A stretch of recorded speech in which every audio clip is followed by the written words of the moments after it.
সুপায়নকে হাতে নাতে ধরে পুলিশের হাতে তুলে দিল আনন্দী। হ্যাঁ বন্ধুরা, এমনটাই দেখা যাবে। তাই সম্পূর্ণ জানতে ভিডিওটিতে লাইক দিয়ে চ্যানেলটি সাবস্ক্রাইব করে দেখতে থাকুন।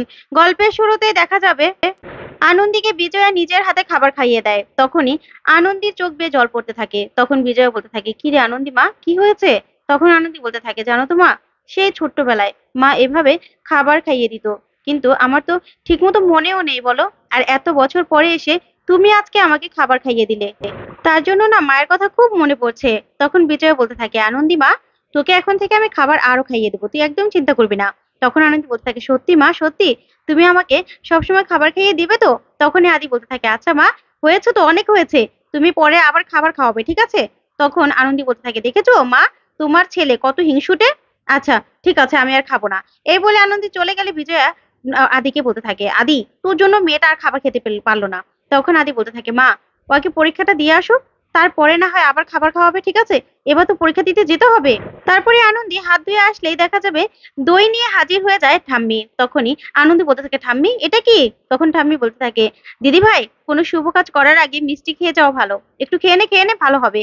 তারপরে আনন্দী খেয়ে নিলে আনন্দী ঠাম্মিকে বিজয়কে প্রণাম করে। তারপরে আদিকে প্রণাম করতে গেলে আদি বলতে থাকে, না না, আমাকে প্রণাম করতে হবে না, আমি এমনিতেই চাই আপনি পাশ করুন, আমি জানি আপনি ঠিক ভালো রেজাল্ট করবেন, ঠিক আছে?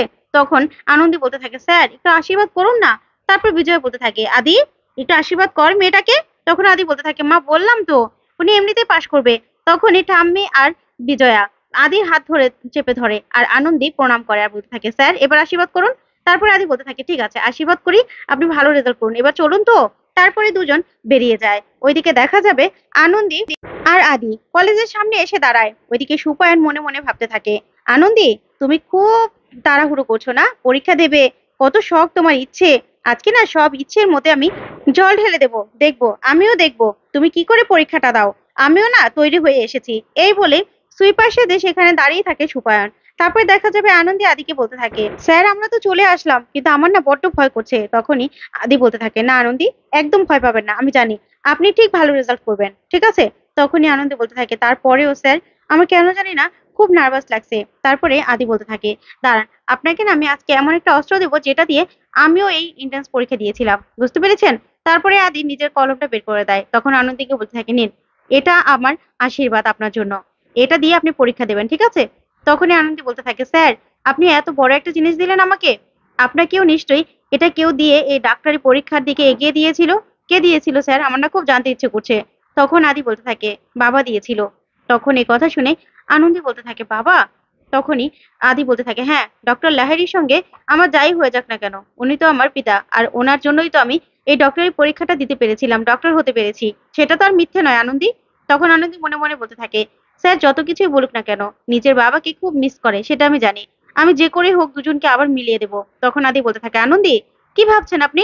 এখন না আর অন্য কোনো কিছু ভাববেন না, ঠিক আছে? এখন শুধু পরীক্ষার কথা ভাববেন। আপনি ঠিকঠাক মতো মাথা ঠান্ডা করে পরীক্ষা দেবেন।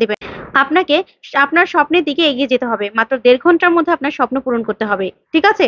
আপনি একজন ভালো ডাক্তার হবেন। তখনই আনন্দী বলতে থাকে, হ্যাঁ স্যার, আমি আমি যাই তাহলে। তারপরে আদি বলতে থাকে, ঠিক আছে। তারপরে আনন্দী তাড়াহুড়ো করে যেতে লাগলেই সুপায়ন ইচ্ছে করে আনন্দীর সঙ্গে ধাক্কা খায় আর আনন্দীর হাতের ব্যাগটা আর কলমটা পড়ে যায়। তখন সুপায়ন কলমটা পাল্টে দেয়। তারপরে আনন্দী তাড়াহুড়ো করে চলে যায় সেখান থেকে।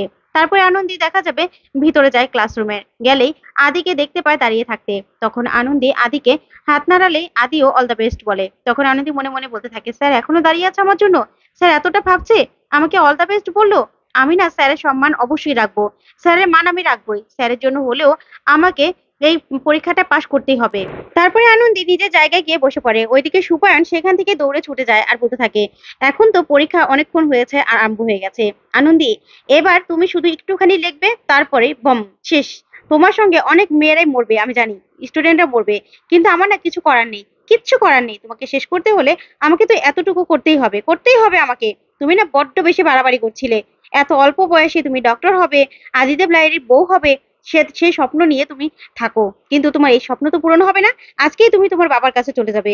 এই বলে সুপায়ন মনে মনে হাসতে থাকে। তারপরে দেখা যাবে ওইদিকে আদি বা পায়চারি করতে থাকে বাইরে। তখন আদিকে ফোন করে ঠাম্মি। তখন ঠাম্মি বলতে থাকে, কিরে দাদু ভাই, দিদি ভাই পরীক্ষার হলে গেছে না পরীক্ষা শেষ হয়ে গেছে? তখন আদি বলতে থাকে, ঠাম্মি চিন্তা করো না, এখন ঢুকেছে মাত্র, পরীক্ষা হবে তারপরে না বেরোবে, তোমরা এত চিন্তা করো না তো। তখন ঠাম্মি বলতে থাকে, দাদু ভাই পরীক্ষা শেষ হলে কিন্তু দিদি ভাইকে সোজা এখানে নিয়ে চলে আসবি, ঠিক আছে?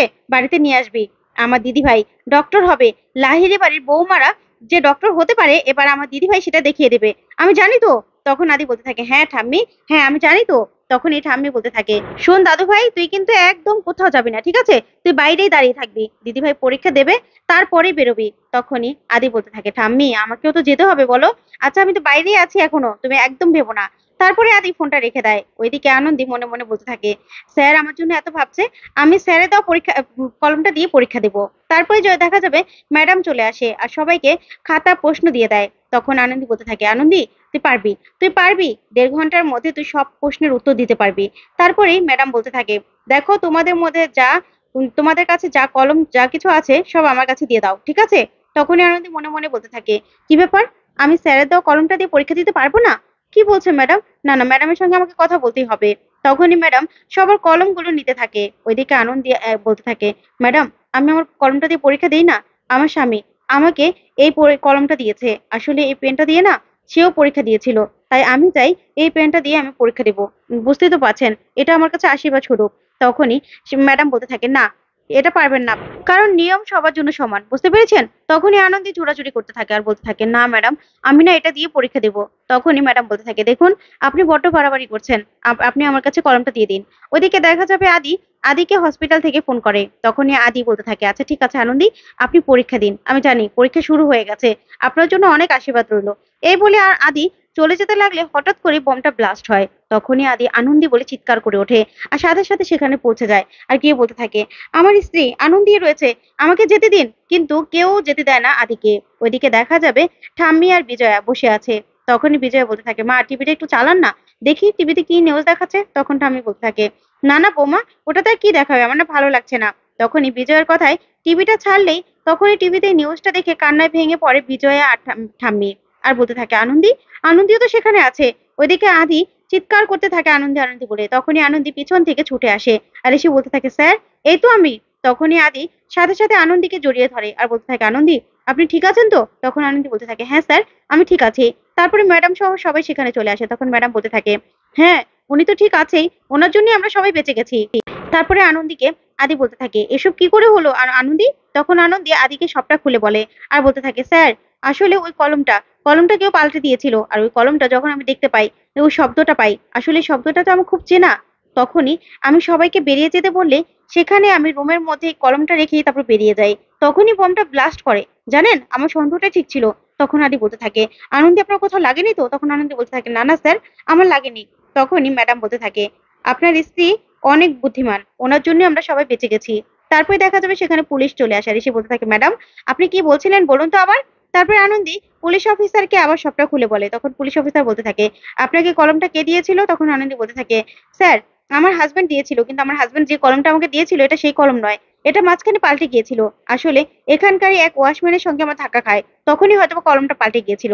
তখন সুপায়ন উকি মেরে সবটা দেখতে থাকে আর ভয় পেয়ে যায়। তখন পুলিশ অফিসার বলতে থাকে, এই দরজাটা লাগিয়ে দাও, সবাইকে নিয়ে এসো। তখন সুপায়ন পালাতে গেলেই পুলিশের হাতে ধরা পড়ে যায়। তখন আনন্দি সুপায়নকে দেখে চিনে ফেলে আর বলতে থাকে, এই তো ওনার সঙ্গে আমার ধাক্কাটা লেগেছিল। তো বন্ধুরা এবার কি তাহলে সুপায়নকে পুলিশের হাতে তুলে দিতে পারবে আনন্দি? তোমাদের কি মনে হয় কমেন্ট করে জানাও। ধন্যবাদ।